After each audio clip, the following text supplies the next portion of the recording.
গুলশানে গিয়েছিলাম গুলশানের ভাইরাল দই ফুচকা খেতে। তো এই দই ফুচকা বিকাল 5টা থেকে শুরু হয়। এখানে নাকি লাখ টাকা ইনকাম করে এই ফুচকা বিক্রি করে। আর সাথে আরও কিছু স্ট্রিট ফুড দেখাবো এই গুলশানেরই, আর অনেক মজাদার স্ট্রিট ফুড। এবং এটা কিন্তু বার্গার কিংয়ের পাশে অবস্থিত। আমার বাচ্চারা বার্গার কিংয়ে যে খেয়েছে, আর আমি হলো স্ট্রিট ফুড খেয়েছি। তো বার্গার কিংয়েরটা আজকে আপনাদের দেখাবো না, নেক্সট ব্লগে দেখাবো। আর আজকে হচ্ছে দই ফুচকারটাই দেখাবো। তো এই যে আমরা রেডি হয়ে চলে যাচ্ছি, যেহেতু আনাবিয়া অজিহার বাবার অফিস হলো 7টা পর্যন্ত, এই জন্য সন্ধ্যায় আমার যেতে হয়। তো এখান থেকে রেডি টেডি হয়ে এই যে চলে আসলাম। এখানে যে এত ভিড় ছিল আর কি বলবো, এখানে লিটারেলি ঠেলাঠেলি করে আপনার দই ফুচকা নিতে হবে। কিন্তু দই ফুচকাটা আসলে কিন্তু মজা, আর এত ভিড় আর কি বলবো, মানে মানুষ যেটা পায় সেটাই হচ্ছে তাদের খেতে হবে। তো এখানের দই ফুচকা নিতে হলে আপনার 1 ঘন্টা আগে মানে ওয়েট করতে হবে, অর্ডার দিয়ে 1 ঘন্টা ওয়েট করতে হবে। যতই যা হোক, এখন এটা ভাইরাল খেতে হলে তো 1 ঘন্টা ওয়েট করতেই হবে। দেখতেই পাচ্ছেন একসাথে কতগুলা বানাচ্ছে। এটা হলো ফুচকা ভাই, বনানি না সরি, গুলশানের হচ্ছে যে আছে বার্গার কিং, তার সামনেই হচ্ছে এই দই ফুচকাটা বালতি ভরে দই নিয়ে আসে, দেখতেই পাচ্ছেন।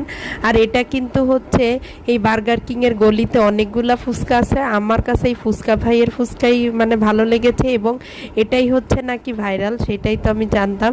তো যাই হোক, এটা কিন্তু খুবই মজা এবং টেস্টি, কিন্তু আমার অনেকক্ষণ ওয়েট করাতে খুবই বিরক্ত লাগছে। ফাইনালি পেয়ে গেলাম হচ্ছে আমার সেই দই ফুচকা। এই যে দেখুন, এটা কিন্তু আরও দই আপনারা বাড়িয়ে নিতে পারেন। দই বেশি যত বাড়িয়ে নেবেন ততই কিন্তু খেতে টেস্ট অনেক মজা এবং এমনি হয়। এছাড়াও এখানে নর্মাল ফুচকাও পাওয়া যায়, চটপটি পাওয়া যায়।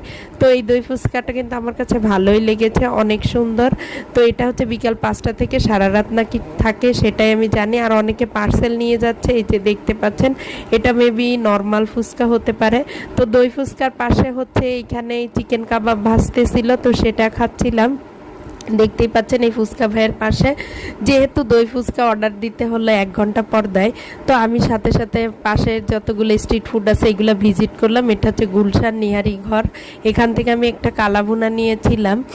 তো কালাভুনাটা ভালোই ছিল, বাট ওরা কিন্তু হচ্ছে মশলা কম দিয়েছিল। তো যাই হোক, এখানে কিন্তু আপনারা কবুতরের মাংস, চাপটি, হাঁসের মাংস, তারপরে হচ্ছে মুরগির মাংস, বিভিন্ন রকম খাবার খেতে পারেন। তো গুলশানে আসলে অবশ্যই এই খাবারগুলো ট্রাই করবেন।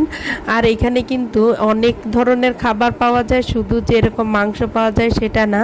দেখতেই পাচ্ছেন এখানে অনেক রকমের দোকান আছে, এবং চা আছে, তারপর মালাই চা আছে, অনেক কিছু আছে। ভিডিওটা ভালো লাগলে লাইক কমেন্ট করবেন।